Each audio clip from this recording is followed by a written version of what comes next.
Hi, everyone. We have a special interview treat for you today. Please join me in welcoming Puru Saxena to our channel.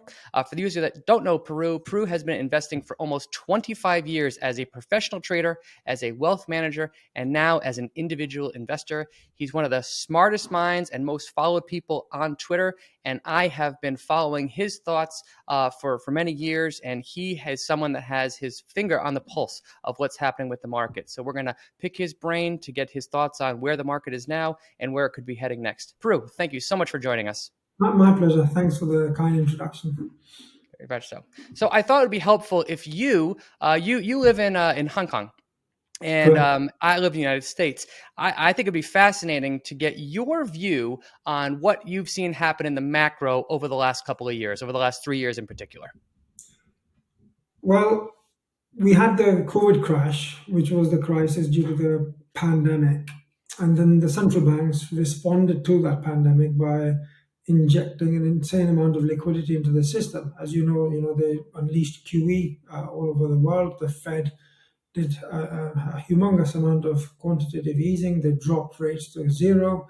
And on top of that, all the governments sent out checks, via business support schemes to support households, and also in the UK, the furlough scheme and so forth.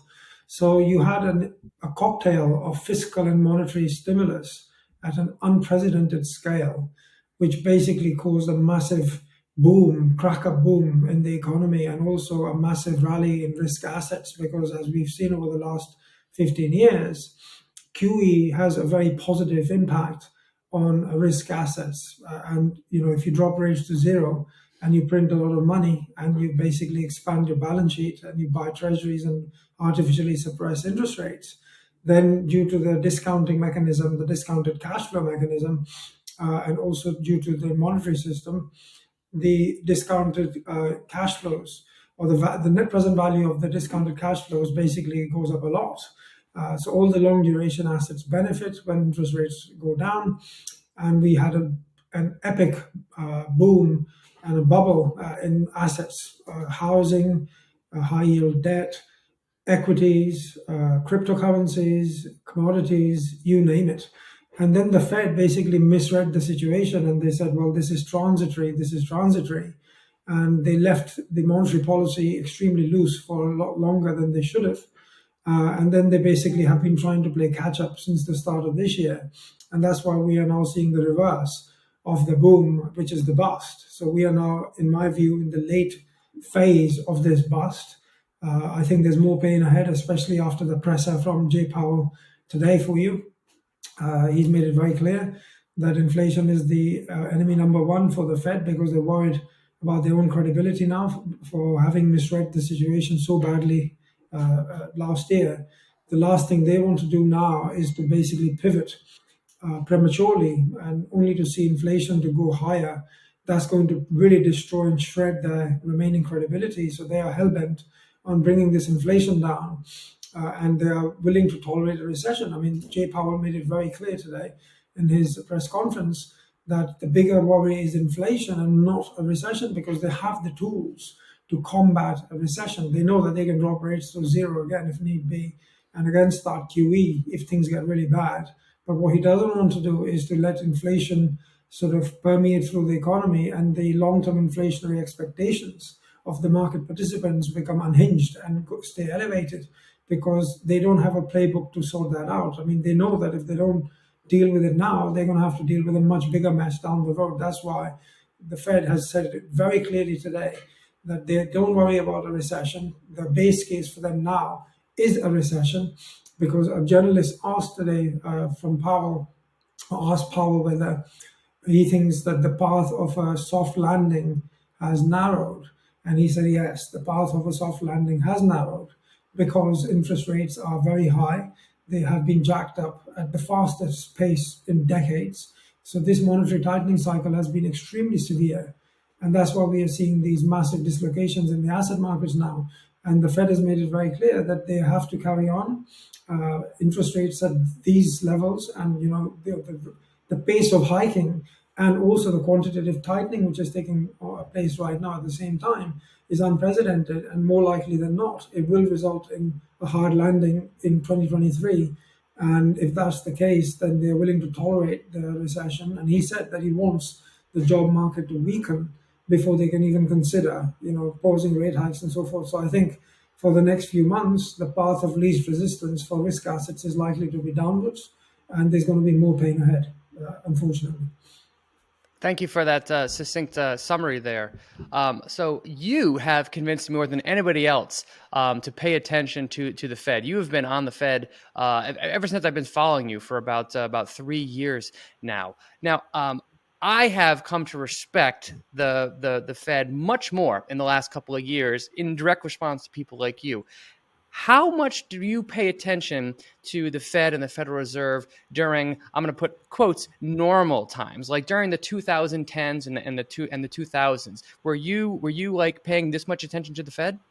Yes, I mean, after the global financial crisis, that was the last bear market which I got caught in the 2002 tech wreck, when I was managing money as an asset manager. I did not get caught in that particular bear market because I could see that the stock market was going to implode in the US, and the tech bubble was insane. So I was basically short the S&P, I was long gold, I was long some market neutral hedge funds. So we basically did very well for our investors in that crisis. But in 2007 and 8, I foresaw the housing problems in the US. I wrote about it extensively in articles in newspapers, magazines, mentioned this repeatedly in my TV and radio interviews back then when I was managing money professionally. I could see that from a mile that this was going to end in tears. Unfortunately, at that time, I was actually invested in commodities. So I was under the false impression that, when the world implodes, the commodities are going to be the safe haven. And that was a very painful lesson. So that was the first bear market in my investment career where I was basically caught despite, calling it correctly, despite seeing all the problems. And then I basically spent a couple of years studying the business cycle, studying the credit cycle, and realizing what causes booms and busts. And it has always been about the Fed for the last 100 years. And the business cycle, pretty much, Brian, is a credit cycle, is a monetary cycle. So when the Fed is easy, when interest rates are low, and the Fed is encouraging speculation and encouraging people to borrow and spend, and the Fed wants to make sure that the economy is basically getting stronger, they drop the cost of borrowing, the lower interest rates, and they do whatever else they need to do to basically provide an easy business environment. And that causes people and companies and so forth to borrow money, because obviously if the cost of borrowing goes down, more and more people and households and stuff and companies borrow, and you have a boom in economic activity. And when at some point in the business cycle, when everybody has basically borrowed, and there are excesses everywhere, the economy is overheating, inflation picks up because obviously the demand for goods and services increases, whereas the supply doesn't really catch up. So you have inflation, and then when you have inflation, then traditionally the Fed comes in and says, okay, this is enough for now, there's too much inflation. Part of our mandate is price stability, so we are now going to start raising interest rates, we're going to start tightening monetary policy. And when the cost of borrowing goes up, guess what happens? The borrowing slows down, the business cycle stalls, the business cycle peaks, the credit cycle peaks, and then the stock market basically discounts all this before the economy actually peaks, which is what is going on now. And then you have the bust. And at some point, when the economy has weakened sufficiently and inflation has come back down again because the Fed has killed demand, then the Fed steps in again and basically takes the other side and says, oh, hang on, inflation is now under control. Now, unemployment is a problem. We need to support the economy. And then they start cutting rates. They launch QE and they do whatever else they need to do. The government starts sending checks and they start doing, fiscal stimulus and so forth. And then the cycle repeats again. And then the merry-go-round just keeps spinning over and over again. So this is how it has played out, for the last 100 years. And the biggest tell is that, in a normal business cycle, when there is no QE, the inversion of the yield curve has been a very, very reliable predictor of a recession. But that is the short-term interest rates basically going higher than the 10-year yield on the US Treasury. Whenever that has happened over the next sort of 12 months or so, 12 to 18 months, a recession has always followed. in the US if there is a persistent inversion of the yield curve. And this time around, in this cycle, not only did the Fed abruptly stop QE earlier this year, they also started QT very rapidly, and they've been raising rates like there is no tomorrow. So we've had a massive contraction in the supply of money. The M2 has basically fallen out of bed. The inversion of the yield curve occurred on the 7th of July when the 2-year yield on the Treasury went above the 10-year yield, and the yield curve has been inverted now since early July. And I am almost certain, as certain as you can be in this business, that there is going to be a recession in the US in 2023, if we're not in one already, maybe in the next Q1, Q2. And the stock market is now busy discounting the coming problems in the economy. That's why you have seen a big decline in equity prices, the high yield debt, the credit market is basically struggling. So this is now the financial market basically tightening financial conditions and preparing for the recession and forecasting the recession. That's why stocks are going down, and that's why the Fed is very important, because the Fed basically determines the liquidity in the system, and liquidity drives business, liquidity drives asset prices. Thank you for that. I'm curious, the times that we're in right now, what you're seeing now, does this remind you of 2000, or does it remind you of 2008, or like what? Are we in just a completely different time, or are there lessons from both of those time periods that we can apply to today? In my opinion, this is not similar to 2007, 2008, because that was primarily That's not good news. It is not similar to that, because it's not a banking crisis, as far as I can tell. It's not a housing bubble. The households seem to be in pretty reasonable shape. There is not so much speculation and debt and so forth in the US, in the biggest asset class, which is property. This reminds me more of the 2000, 2002 tech wreck, because the biggest victims of this cycle are the tech stocks. But there is a caveat. The caveat being, the difference is that the 2000, 2003 cycle was disinflationary, deflationary. This crisis is inflationary. So basically it is similar to the 70s, 72, 74 bear market in that respect, but also it is similar to 2000 and 2002, 2003, that particular bear market, in the respect that the tech sector was the biggest bubble heading into this business cycle downturn, and the equity market has basically made it very clear that the tech stocks have been the ones which have been decimated the most. Mm-hmm. So in that respect, we are in the TMT crash part 2 of this century or millennia or whatever. But I think there is more pain ahead, unfortunately. I think if you look at the EPS, for example, on the S&P 500, analysts at the moment, Brian, are forecasting about $216 EPS on the S&P next year. I think that is not going to materialize. I suspect if we do get a recession in the US, and if you take a run-of-the-mill 15% contraction in EPS, you are looking at $190 EPS for the S&P under a bull case scenario, under a recessionary scenario. And if you slap a 14x multiple on 190, you get to around 2,700. And if you look at the 2-year yield now, the 2-year yield has now gone up to 4.6% on the US Treasury. And if you look at the 2-year yield and you also look at the real interest rates, the fair value of the S&P today is around 13x forward multiple. So at 14x forward multiple and $190, you do the maths, you get below 3,000 on the S&P if earnings contract by 15% in the coming recession. Mm-hmm. If earnings go down even more, conceivably, the S&P could drop even further. If we avoid recession, and if the EPS remains at 220, which I doubt very much, and if you get to sort of 14 multiple, then you get to around 3,000, 3,100 on the S&P. And currently the S&P is around 3,750. So whichever way you cut it, I don't think the equity market, especially the indices, have bottomed out yet. I think there's more pain ahead. I think I wouldn't be surprised if the S&P goes down another 20% from here. Yeah, and to your point, the market currently at 37.59 for the S&P 500. So if this reminds you more of 2000 to 2003, that was a period I was not investing in that period. I can only imagine what it was like to be investing during that period where it was similar to what we've seen now.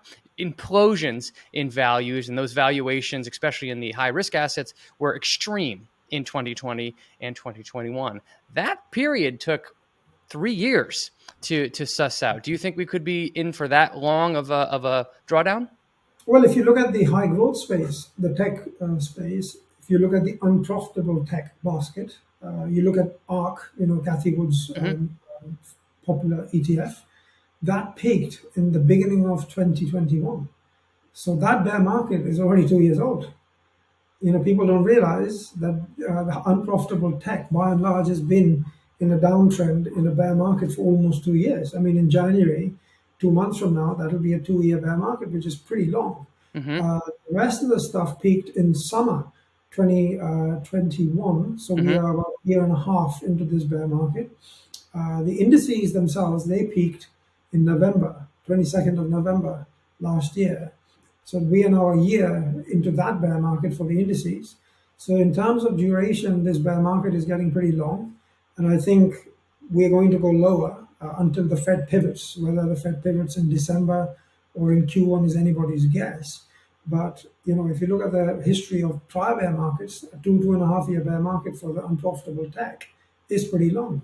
People don't realize that the bear market's been going for almost 2 years.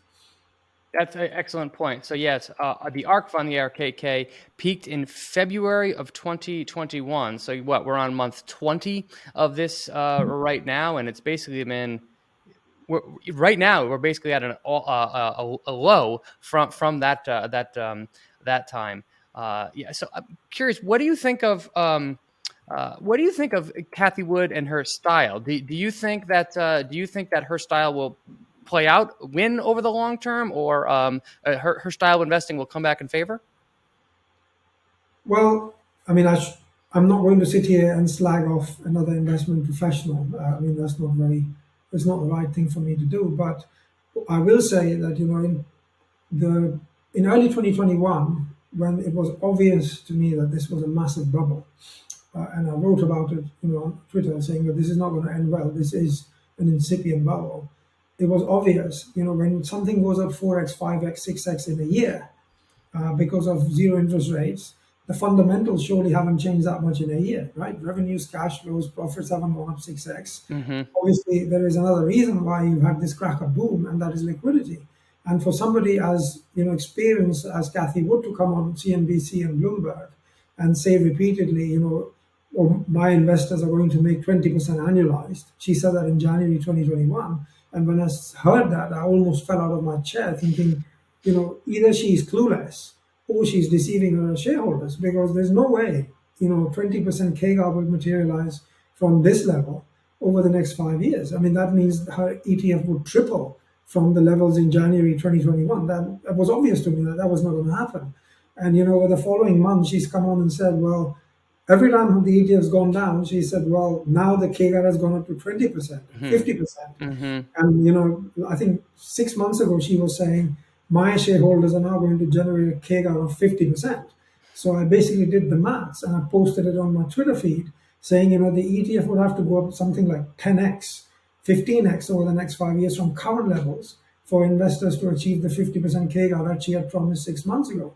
So, I don't know whether it is incompetence, whether it is marketing, but the way this ETF has been marketed is not very desirable, in my opinion.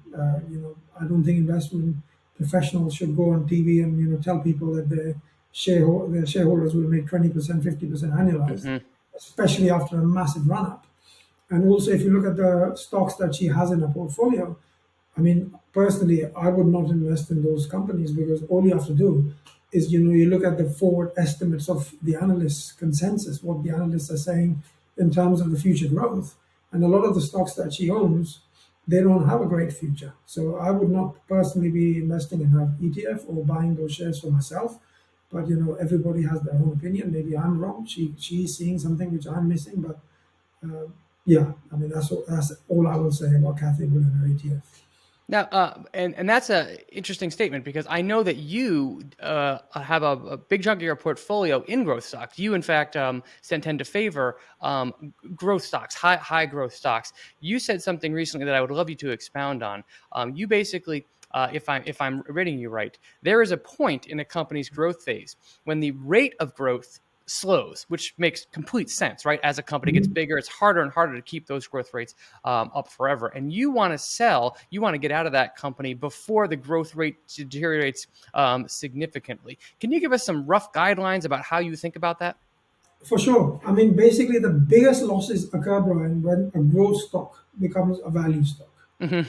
So if you invest in a company which is growing rapidly, and if you overstay your welcome, you lose your shirt pretty quickly. All it takes is one or two bad quarters and the stock's down 60, 70% from the highs because the multiple has compressed. This time around, we haven't seen multiple compression because of the business is maturing in this cycle. We have seen multiple compression because of the long-term interest rates, which have gone from near sort of 1% to over 4% in less than 12 months.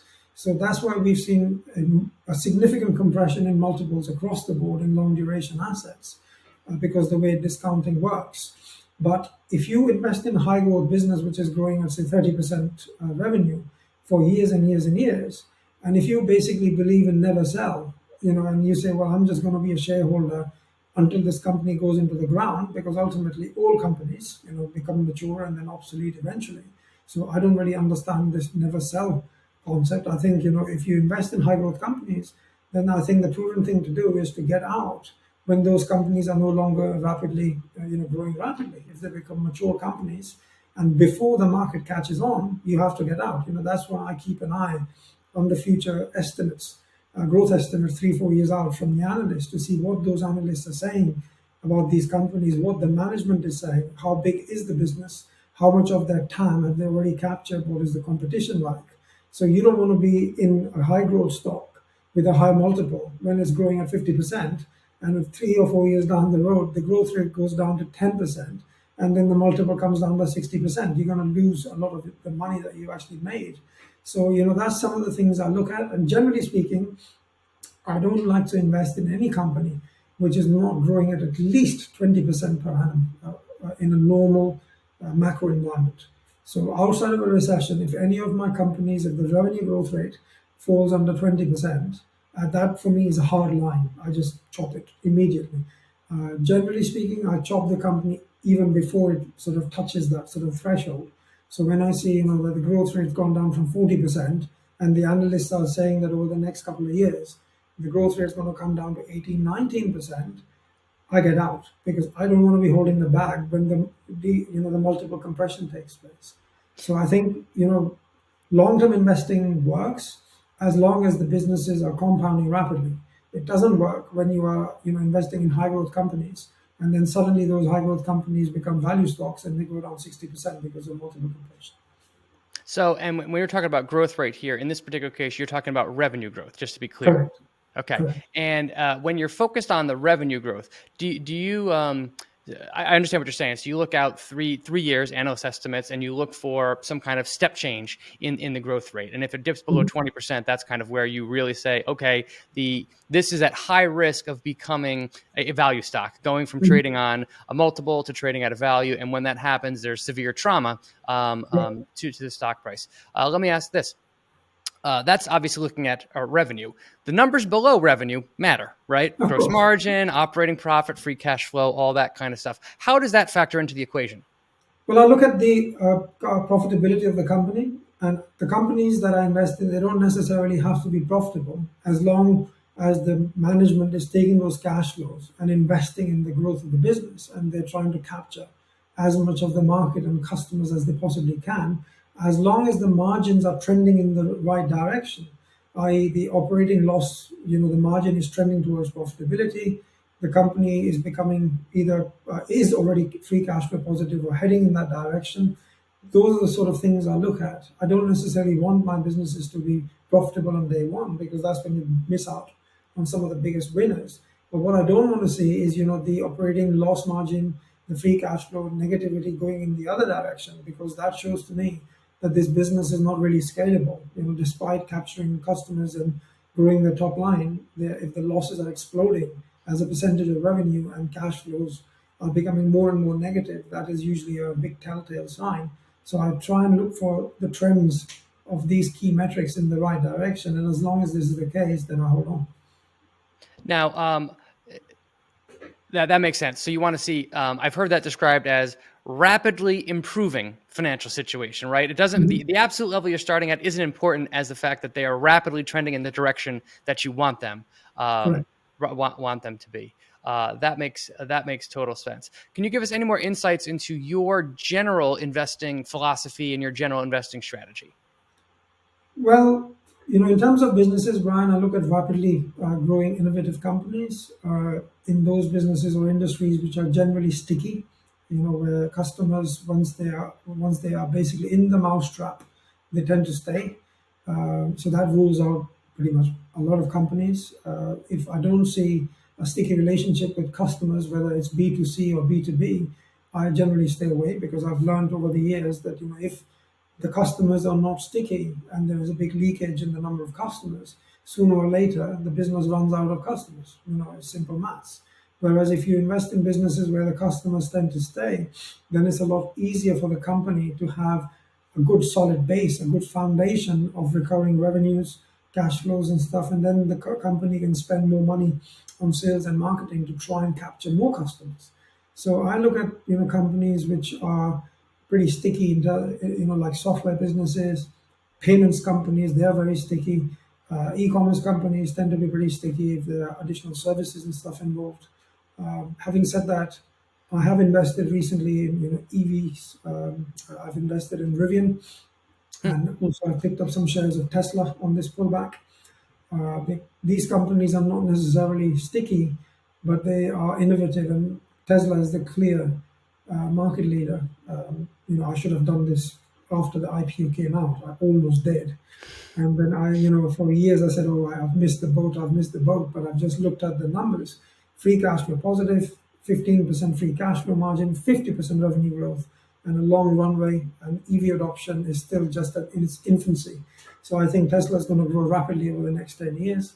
I've picked up some shares. If it goes down further, I'm going to buy more. I own shares of Rivian, which I think is very promising, great CEO, good trucks and SUV and so forth, and good partnerships with Amazon. And I think these are my two bets. These industries are not necessarily sticky or durable, but I think that the market is so massive, and then the runway is so huge, that these companies likely will be at the forefront of the EV space over the next 10 years or so, and shareholders should be rewarded. Well, not only that, but with Tesla, you do have the potential for the product to become sticky on a revenue basis if indeed they do solve full self-driving and turn that into some kind of subscription product. So it's very much Apple-like, where they're starting out as hardware and could get into software in time. Correct. I think Tesla does have a moat. They have an excellent brand name. They've got intangibles. They were fantastic technology. The chip, the batteries, the gigafactories and so forth, the supercharging network, and all the manufacturing processes that they have. So they do have moat, in my opinion. The FSD is going to be a game changer if they pull it off, and if they have the robot taxi fleet. And then you're getting the energy business thrown in and the solar business thrown in for free.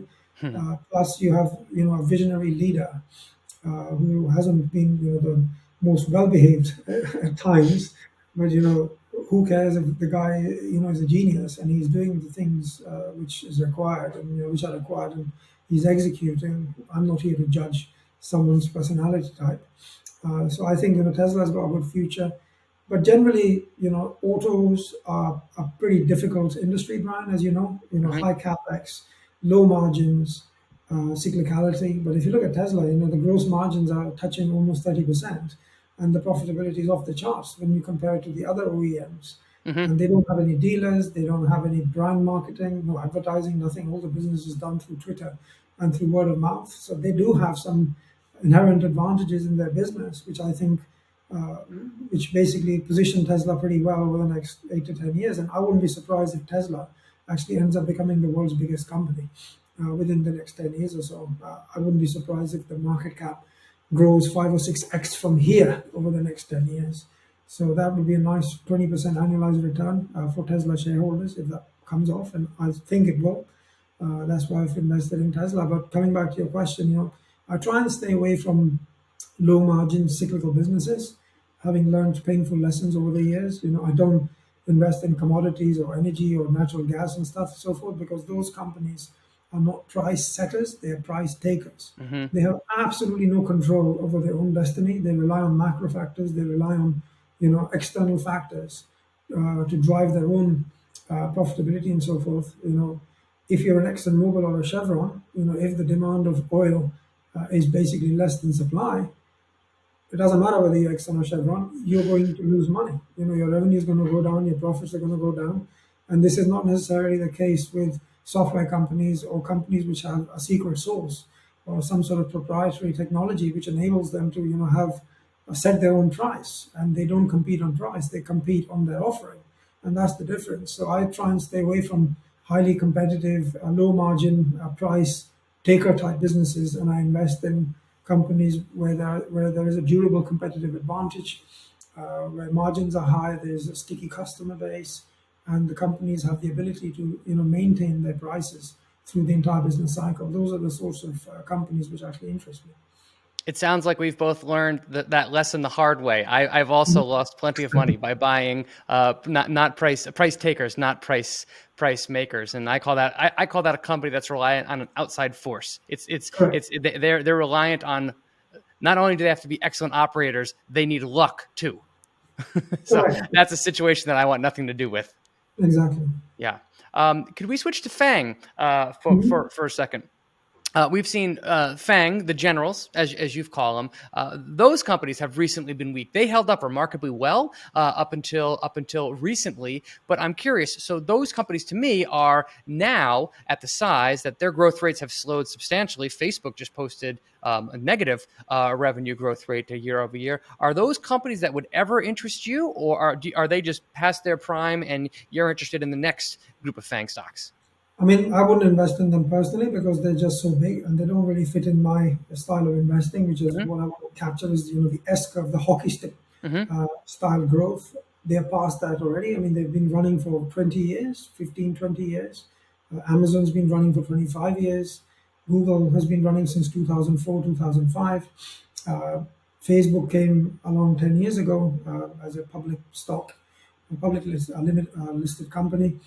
So those companies don't really interest me. I think Meta is now extremely cheap, and I think shareholders more likely than not will make decent money over the next couple of years. But that's value investing. That's not really what I do.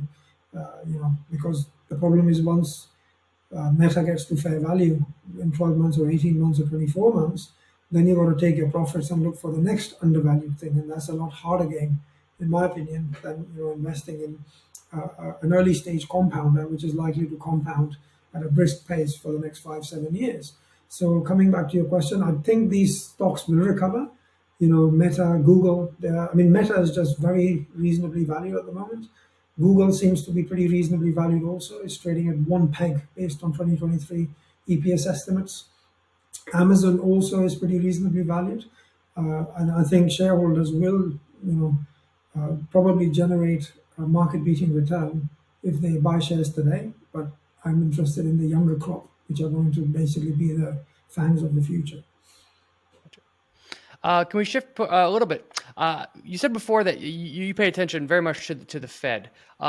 We're in interesting times right now geopolitically, and you live in Hong Kong. Could you give us your read on the current situation or the current geopolitical situation between the U.S. and China? Well, I'm not really a geopolitical expert, but I mean, from what I have read, um, things are deteriorating between the US and China. I mean, obviously, the Chinese government has its own long-term vision. They want to become a dominant force in the world, and I'm not here to criticize or question anybody's style of governance, whether it's communism or dictatorship or democracy. Each to their own. But the U.S. has been the dominant power for the past century, and obviously the U.S. now perceives China as a major threat because the Chinese are now trying to compete. They are becoming dominant. The GDP is very large, and it will overtake the US as the world's biggest economy. Having said that, if you look at the US on a per capita GDP basis, it is miles ahead when you compare it to China. So, the standard of living in the US is still a lot better than in China because the population of the US is much smaller, than the Chinese population. So the actual GDP numbers pretty much distort the reality. What you really should be looking at is per capita GDP. Mm-hmm. So in that department, the US is miles ahead, but the US obviously sees the Chinese, rise to power as a major threat to its own dominance. So it's natural that, the existing superpower is basically, not getting along with the emerging superpower, and likewise. And I think, this has occurred throughout history, and fingers crossed. We hope neither side is going to do anything crazy, and we don't end up with a massive war. But yeah, I do keep an eye on geopolitics. But if we do have nuclear war, I think the value of our portfolios will be the least of our concerns. Right. Yes. That's yes. That's so true. Right. I wrote a book about why does the stock market go up, and I should have made a chapter in the case of nuclear war. Ignore everything I just said. Exactly. Right. Could we talk about a few individual stocks? You mentioned that you like Tesla. You mentioned that you liked Rivian. I have heard in years past that you liked C Limited, but I know that that company has come under some pressure. Are you still interested in them? No, I mean, I No. sold out of C, I think about a year ago, several months ago, when Okay. the stock was peaking, because I just saw that the analyst estimates for the future were pretty weak. So I bailed out of C before the horrendous 80-90% decline. Yeah. Well done on that one.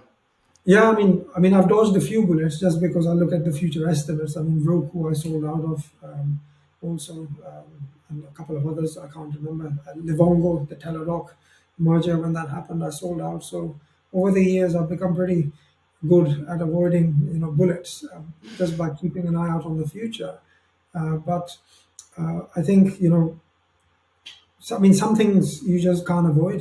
This downturn, although I knew that this was going to happen, I was warning about it repeatedly, last year, that this downturn was going to happen, not only in C, but in the general market.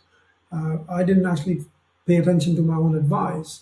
And I started catching falling knives earlier in the year, thinking, my gosh, they've gone down 50-60%. How much lower can they go? Well, the good example is, things in a bear market can go a lot lower than most people expect. So my own performance in terms of my own portfolio hasn't been that great. This year it's in fact been my worst year since the global financial crisis. Since then and now, I avoided every single downturn in the market, whether it was the 2011, 2015, 16, 2018, and also the COVID crash. But this is the first one where I've actually been caught, despite calling the bear market. So that makes me a bigger fool, I guess. Are there any other stocks that you are particularly interested in that you think that I should take a look at? I mean, I think software has got a bright future. The multiples have come down a lot. I like Snowflake, I like Datadog, I like CrowdStrike. In the payment space, I like dLocal, Adyen, and also in the enterprise software space, I like GitLab and Zscaler and so forth. But I'm not suggesting that anybody go out and buy these today, because I think the multiples may compress even more if there is a big sell-off in the indices. But I think these companies are likely to be the hyper-growth compounders for the next few years, with the caveat that they may go lower over the next few weeks, along with the broad market, if the Fed stays tighter for longer. Great. Beyond the Fed, are there any other macro numbers that you really pay attention to? I mean, the Fed basically, Brian, is the driver of the credit cycle and the business cycle, as I just explained. The market generally follows the Fed. The economy basically follows the Fed. So all the indicators which most people look at, are backward looking. So the GDP data, the GDP print is backward looking. Unemployment data, the jobs data, is one of the most backward looking indicators. So in terms of the macro, I look at the PMIs, the Purchasing Managers Index. I look at the leading weekly indicators, which are published by the ECRI. So I look at the leading forward-looking indicators, and I also pay close attention to the stock market, because the stock market is also a fantastic leading indicator of what is coming down the road. If you look at the housing stocks, the retail stocks, the banks, and so forth, they give you a good indication of where the economy is headed. And if you look at the total decimation we've seen in the housing-related stocks, that to me is saying that the housing market in the US is going to face some serious problems over the next few months. The stocks going down 80, 90% is the market's way of discounting the looming trouble in the housing market in the US. So I pay attention to the internals of the stock market to see what these various sectors are doing and saying, and they give you pretty good clues of what's coming down the road. Yeah, I mean, house prices by me are still very elevated, and despite the fact that mortgage rates have essentially more than doubled over the last just couple of months. So prices are still very elevated compared to where they were, a year ago, and way higher than they were 2 years ago. So that will be a fascinating market to watch. Puru, thank you so much for your time. Do you have any parting thoughts for everybody? Well, the parting thoughts are, this is not the end of the world, Brian, in my opinion. This is just a normal, slightly exaggerated business cycle, credit cycle. We've seen this cycle repeat over and over again for 100 years in the US, maybe longer. You have booms caused by, liquidity and the Fed, easy money, and then those booms turn into bust, and then you have deflation, and then the Fed comes in and becomes your friend and backstops the whole thing, and then the headwind becomes the tailwind, and then the next credit cycle starts again, the business cycle goes up again, and then you have the next boom. So what is going on now has been playing out for the last 100+ years. It's going to continue to play out over the next 100 years, because I don't think this is the end of civilization or capitalism. The human race is ingenious. People, work hard. They want a good standard of living. Millions and tens of hundreds of millions of people are being lifted out of poverty all over the world. The smartest people in the world are running highly innovative businesses. Everybody wants a better quality of life. People work hard. Things will get better. You look at the pace of innovation over the last 20 years, it's been phenomenal, and I think it's going to be even greater in the future thanks to changes in technology. So I think over the long run, I'm an optimist. I'm a bull. I think prices will be a lot higher 10, 20, 30 years from now for equities, especially the good businesses. But you have to be cognizant of the fact that nothing goes up in a straight line. You have booms and busts. You have the business cycle. No matter what the Fed says, and also the economists say from the ivory towers, the business cycle has not been eliminated. The business cycle is alive and well, as we are seeing now. So I think if investors want to invest and if they want to magnify their gains, then perhaps investors should consider taking some chips off the table when things get frothy. There's no point being fully invested through the whole cycle, because the drawdowns are just extremely severe and painful. And I'm experiencing a terrible drawdown this year, thanks to my own stupidity and not following my own advice. So, next time around, I've now made a rule that when we do have a next, upswing in the business cycle and the stock market cycle, I will liquidate at least 50% of all my stocks across the board and sit with 50% cash minimum as a buffer, maybe more. So at least when the next downturn happens, the next bear market happens, then I have got some dry powder, a lot of dry powder to be able to buy more shares of these amazing businesses on the cheap, and more importantly, then I can lock in a lot of my bull market gains, because at the end of the day, everybody is just trying to compound their portfolio at the highest possible rate. And if you can minimize your drawdowns either via hedging or raising cash or whatever else, then you're just one step ahead of the competition.